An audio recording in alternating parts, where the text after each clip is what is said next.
It's Rauner versus Pritzker for governor, and the gloves are off early. We'll talk about it next on Capitol View.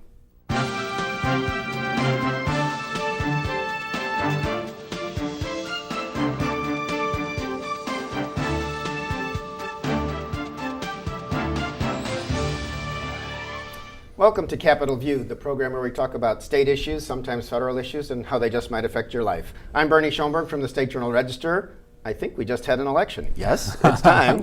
Here to talk about it with me, Andy Maloney is back. He is the State House reporter for Chicago Daily Law Bulletin. Welcome. Good to be with you. Andy. And Raquel Martin is making her first voyage on the show. Welcome, Raquel. She is a reporter at the State House for WCIA-TV. Thanks for having me. Let's talk about Governor Rauner versus Jeanne Ives, and we'll start with Raquel because you were at Rauner headquarters in Chicago. More of a nail biter than the governor probably wanted. Kind of described the scene, and I will say the numbers. The governor ended up winning his Republican primary against State Representative Jeanne Ives of Wheaton, 51.4% to 48.6%, if the latest numbers I had were right. How was it up there? The first thing everyone noticed was the room was apparently much smaller than his primary election night, 4 years ago. And then also he didn't show up for extensive amount of time, and we were asking his spokesperson, when is he showing up, and he just wasn't sure. It wasn't until the very end when he came and said he won the election that we actually saw him. Leading up to that, it was a little weird.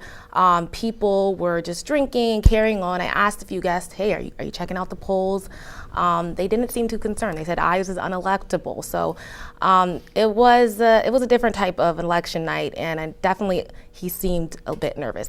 Prepared remarks, or did it seem like it was more off the cuff? Looked like it was just off the cuff. We didn't see anything new that came out of his mouth. It was a lot of the same rhetoric he used before. He talked about Madigan, now J.B. Pritzker.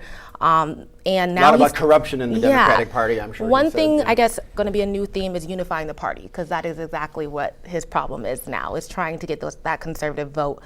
So he did mention unifying the party, so now we're going to have to wait and see if he's able to do that. Yeah, Andy, you think he's going to be able to unify the party? Because Jeanne Ives appeared on a radio show with Dan Proft, who's kind of a Republican activist, but also has a radio show in the Chicago area. She didn't sound very conciliatory. I don't know if you heard it, but... You said the gloves are off at the top of the show. It sounds like the gloves are still off of Jeanne Ives, because I think she said, well, if she's going to vote for him. I think she conceded that. Because he is the party's nominee, but still a bitter primary fight. She wants some sort of apology. It would help if it was a TV ad or something. I think she said if he spends maybe I'll endorse him if he or talk to him even or something. But if he spends $1 million on TV ads saying he lied about me, right? And so it's a tepid endorsement at best. And of course, during the campaign, the governor realized it was going to be a close race in recent weeks and ran apparently millions of dollars of ads saying, I think it was like 5 million according to their campaign, saying that Jeanne Ives is Mike Madigan's favorite Republican. Of course, Mike Madigan is the Democratic Speaker of the House, chairman of the Democratic Party of Illinois. The governor basically blames all the state's problems, or many of them, on Mike Madigan. And linking Jeanne Ives with Mike Madigan was found by this organization, PolitiFact Illinois, to be a pants-on-fire falsehood, because Jeanne Ives is a social conservative, a fiscal conservative,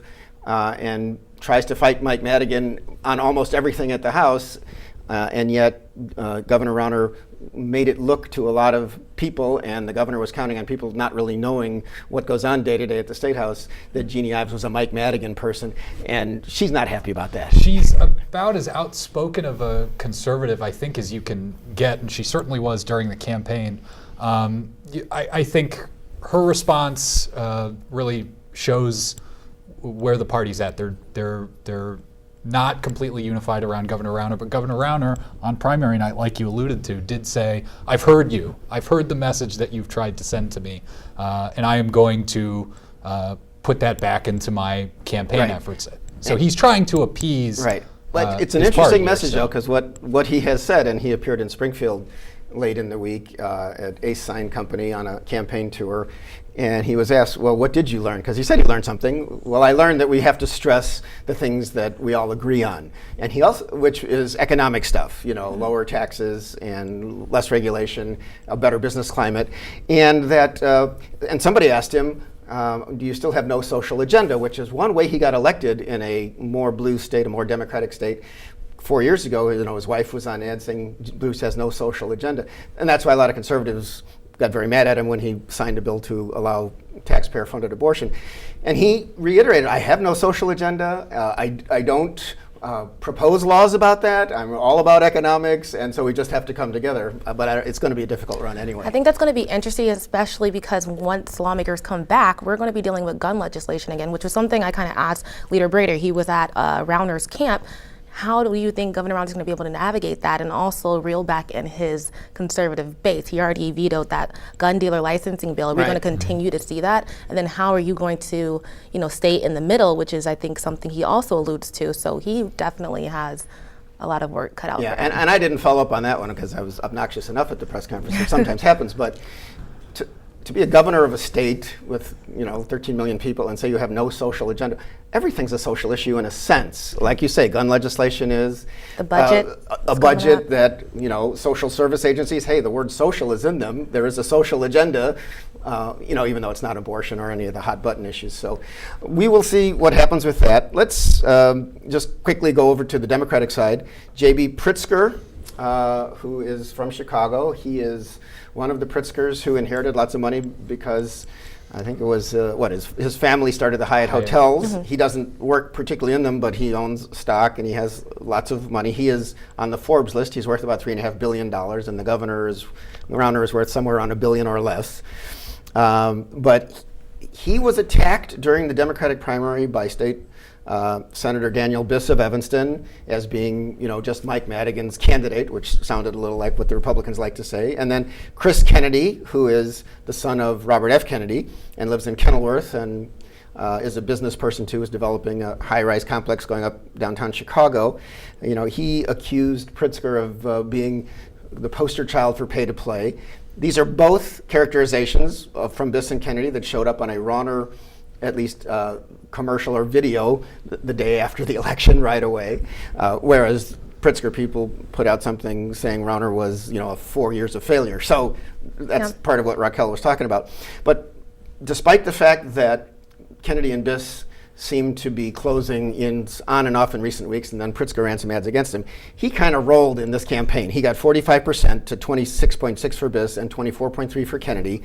And the other three candidates who took a lot of time in debates, Mr. Hardiman, Diber, and Marshall, they each got less than 2%. So the win for Pritzker wasn't more than half of the voters, but it was significant and clear and kind of reflected an organization that had 18 offices around the state and lots of trips downstate.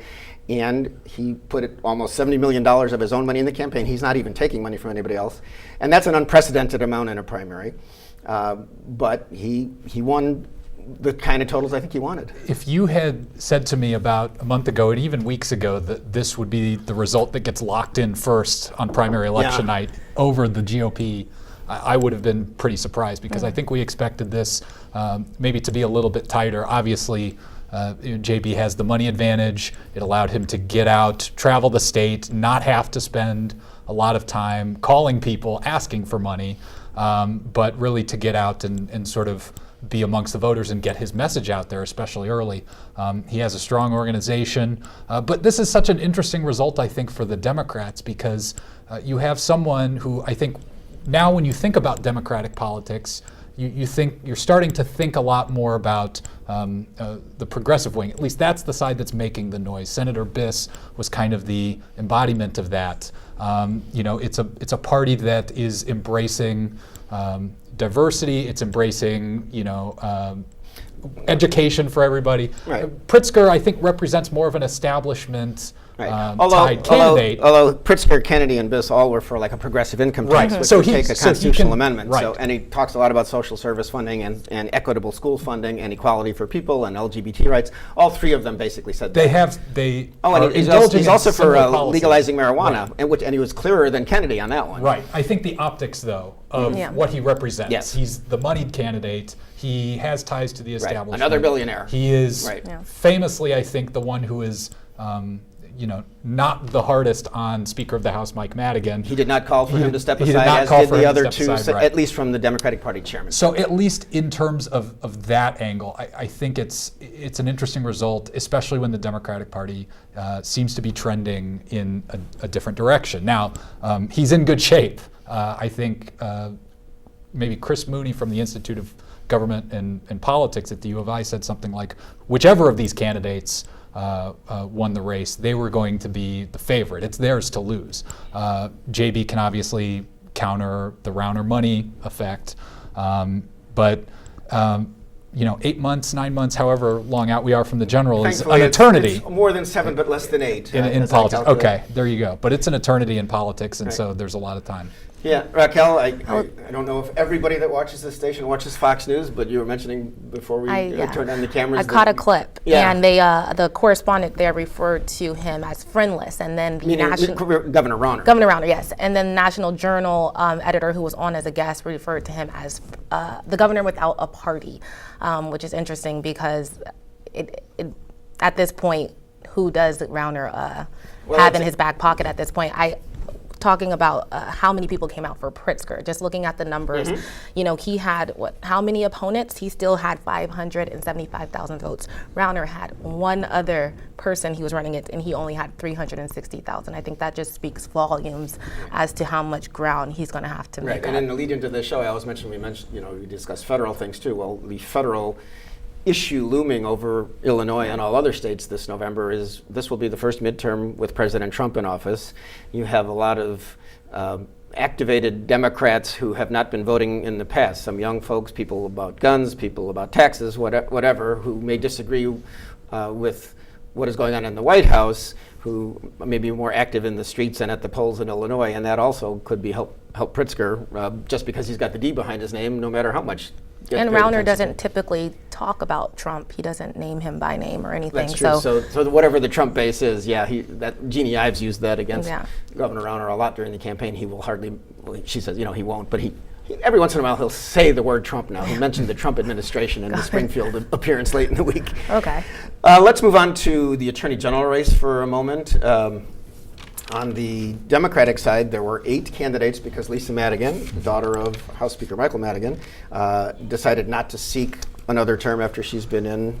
I think it was either her 4th or 5th term she was going to get, and so you had all these candidates. And Pat Quinn, the former governor, former state treasurer, former lieutenant governor, was a very well-known name who had lost to Rauner in 2014, but put in his name for Attorney General. He ended up with 28%, but the winner was Kwame Raoul, who is a state senator from Chicago. He first entered the Senate, taking the seat that Barack Obama once had.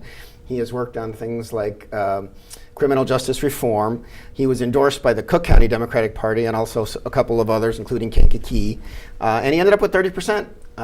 So that, I think, having Kwame Raoul on the ticket as opposed to Pat Quinn on the ticket probably helps the Democrats.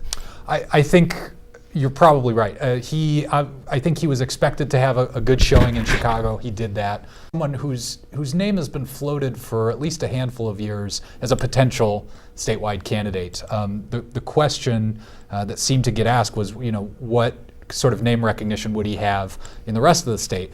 I think he cut into that narrative a little bit. He won in Sangamon County, he won in Champaign County, and he won almost all of the collar counties over Pat Quinn.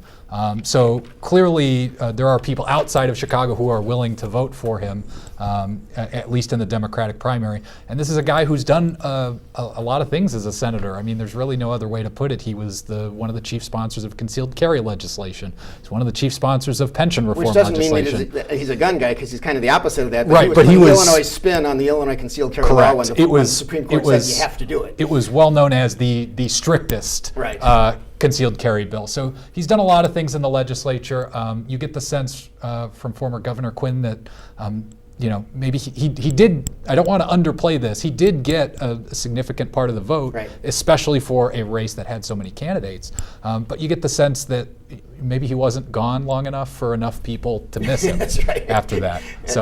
And when I said that I think maybe it's a good thing for the Democrats, I mean, Pat Quinn came under such fire being a candidate against the very wealthy Governor Rauner in 2014 there were things like a patronage hiring scandal, was going on, something bad was going on at Department of Transportation under Governor Pat Quinn. So if he were on the Democratic ticket side, then the Republicans could still come after, the Quinn factor. Look at, they're just the old faces, it's this old style Illinois stuff. Whereas Kwame Raoul, to a lot of people, despite his time in the legislature, and record in the legislature, isn't that well known, so he's kind of a new face of the party. And on the other side, on the Republican side, Erica Harold, who is a Harvard Law School grad, but also 2003 Miss America, she was supported by Republicans and the Republican Party.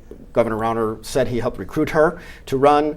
Gary Grasso is on the DuPage County Board. He ran against her saying, I've got so much more courtroom experience, but she says she works in complicated corporate law at her firm in Champaign-Urbana. Gary Grasso lost 60-40, and Erica Harold, I think you had a conversation with her, Raquel? Had a chance to catch up with her at Governor Rauner's election party at that point. She seemed genuinely excited about, getting the nod. She obviously had a significant advantage over Grasso. I asked her a little bit about, going up against Kwame. What makes her different? What can we anticipate? And she kind of touched on being independent. I realized she used that type of rhetoric, and I think we're going to see something similar to some of the choice words maybe Governor Rauner uses to kind of defame the Democratic Party as being this connected machine.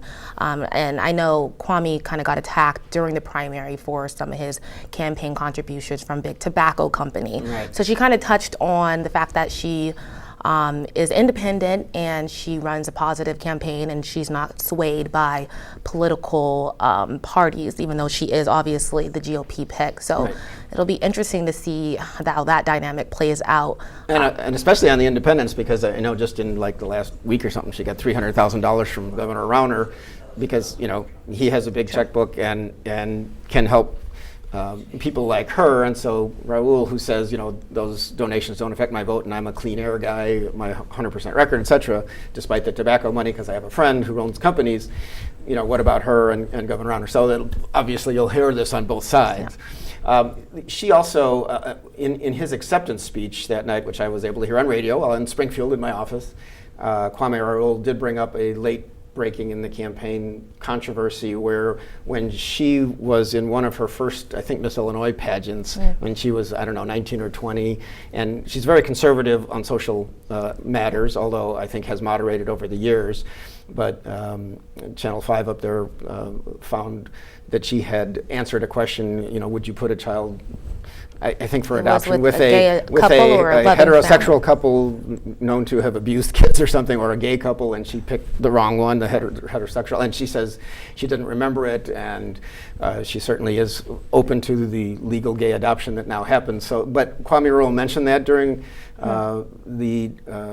his acceptance speech when he won, and while there were some questions about the anonymous sources used for that TV story in Chicago, it's also true that somebody found that it had been written up in a book about pageants, how a young Erica Harold had said something to that effect. So. Yeah, I touched on it a little bit with her. She said that her voter base obviously wasn't too swayed by it. And I actually did a similar story kind of touching on NBC5's report, her rebuttal to it. There were a lot of angry people about that. Because it came out very because it was like so last anonymous week. And there was a lot of speculation about it just being a political smear. So she kind of echoed what I think a lot of voters thought when they saw a report like that was that it wasn't legitimate and it was just kind of a negative attack. So even though it may be legitimate, because I have seen the book as well. Yeah, the book in which it was written up sometime ago. Well, we will move forward. Now there's one race that you two probably didn't cover as closely as I did, or a couple for Congress. I'll just mention them. But and one reason Erica Harold is known in these parts is the 13th Congressional District, where the U.S. Congressman is Rodney Davis. I think it was 4 years ago, Erica Harold ran against him in a Republican primary. And she only got, I think it was maybe close to 40% or something like that, but she tried a candidacy against an incumbent and was not successful, but I guess proved herself enough to show people, she's interested in the political process. Anyway, Rodney Davis is in a district, the 13th, that includes a lot of college campuses and touches on Bloomington and Champaign and goes south, also near the Metro East. And Betsy Londrigan Dirksen Betsy Dirksen-Londrigan of Springfield, in a field of 5 candidates, ended up the clear and easy winner. She has a well-known name in Springfield. She also used to raise money for U.S. Senator Dick Durbin. He endorsed her. Jesse White endorsed her. She got a lot of organizational support, and she got almost 46% of the vote, with second place being Eric Jones of Edwardsville at 22%. And he had worked for Lisa Madigan as an assistant attorney general, and he had also worked in Washington for congressional committees. But the southern part of the district, Edwardsville, where he lives, there's not as big a kind of a population base. And so anyway, Betsy Dirksen-Londrigan will be taking on Rodney Davis in the fall. And in the 18th district, where it's a much more, and by the way, the 13th, while Rodney Davis has established himself, this is an interesting year. And one of the losers this time was David Gill, who almost beat Rodney Davis and was within a percent or two in their first in 2012. So the district can go either way, but he's a well-entrenched incumbent, so we'll see what happens. In the 18th, which has the other part of Springfield, goes into Peoria, U.S. Representative Darren LaHood was an easy winner over a no-name opponent named Mr. Reeds, not no-name, but not very well known. And Junius Rodriguez, who is a professor at Eureka College, who has run against Darren LaHood before, won a 3-way race, and will be taking him on in the 18th. But it's a very Republican district that everybody likes to say used to be represented by Abraham Lincoln, or at least in part. So we'll see what happens with that. I guess how much will Democratic enthusiasm affect the race this year up and down the ballot, do we think? Well, you mentioned Rodney Davis's district in particular, which I know you mentioned there are college campuses there. I know there were some dividing votes this year when it comes to healthcare, which is why Betsy had so much momentum behind her in the first place. And I remember there being people out there, frustrated outside his office picketing. Not sure if that's any signal to how, people in his district might be frustrated or feeling. And if, in the past, this district has swayed either way, that could be something he needs to consider, especially when it comes to this healthcare subject. And you both alluded to it. We know midterms, when one party is controlling the White House, are very difficult for that party. They almost never retain seats in Congress during those types of elections. Mm-hmm. We've gotten a taste of what the enthusiasm gap could be. Primary turnout isn't always a great predictor of what's going to happen in the general election, but you saw in the gubernatorial race here in Illinois, you saw in some other races that Democrats are feeling pretty good. I think I saw one newspaper story about the gubernatorial race on the Dem side describe them as giddy. I think that was on the front page of the State Journal Register, but it was a newspaper, an AP yes. story, Associated Press story. So they're obviously feeling good about it, and certainly the Trump administration is going to remain salient. Their politics have been the source of much derision, not only from Democrats, but even some moderates as well. So that is something that is certainly capable of energizing Democratic and independent turnout for Democrats. But as I said before, there's a long time still left in these campaigns. Indeed. I should mention, a lot of incumbents were being challenged for various reasons. One of them who lost was State Representative Dan Burke of Chicago. It shows a bit of a crack in the old Chicago machine that the governor likes to bash. He is brother of Alderman Ed Burke, and Ed Burke's wife is on the Supreme Court that you cover. And there's been demographic change in his district over a period of time, and he finally was defeated this year. On the other hand, Noreen Hammond from Macomb had a stiff competition. She's a Republican from someone named Joshua Griffith, but she was able to get 56% of the vote and stay in and win. So, they are churning, but not necessarily going anywhere. The legislature isn't scheduled to come back till, I think it's April 10th. Anything big on the agenda when they get back? Well, we're still going to be talking, I think, about gun control. Right. Obviously, Raquel touched on it. I think Governor Rauner vetoed some gun dealer licensing measures. There's still some measures out there in terms of banning bump stocks, making it harder to get assault rifles.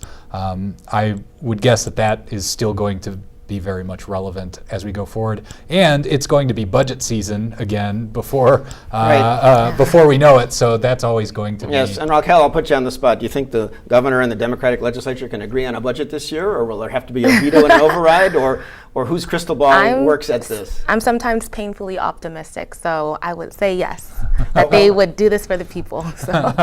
There you go, and we'll try to keep that going. Before the show ends today, I should say Andy Maloney has been a regular guest and has been at the State House 5 years for the Chicago Daily Law Bulletin. Our hearts are happy for him, but sad for the show and the Springfield press room, because Andy, you got a job at the Chicago office of the Law Bulletin, and they expect to send someone here, but your thoughts about going to the big city, because you are a native of Rochester. Yeah, it'll be a change of pace, it'll be a change of scenery, but I'm excited about it. I'm grateful to the Law Bulletin for 5 years down here and looking forward to some great years ahead of me up there. And Raquel, you are from California, Yeah. And why would anybody come from California to watch Illinois politics? And tell me your impression of Illinois politics at this point, a year into it. There's a lot going on. There's no shortage of news, and it's exciting for journalists, I'd say. I'm not sure for everyone else, but it's exciting for us. I would say, well, I think that with the amount of spending that will be going to television stations in particular, sure, your job is safe, and with the amount of lawsuits that we're going to see, your job is safe to cover them. And so I wish you good luck, Andy, and it's been a joy working with you. Raquel, thanks for your initial voyage on our show. Thank you for watching, and we'll see you next time on Capitol View.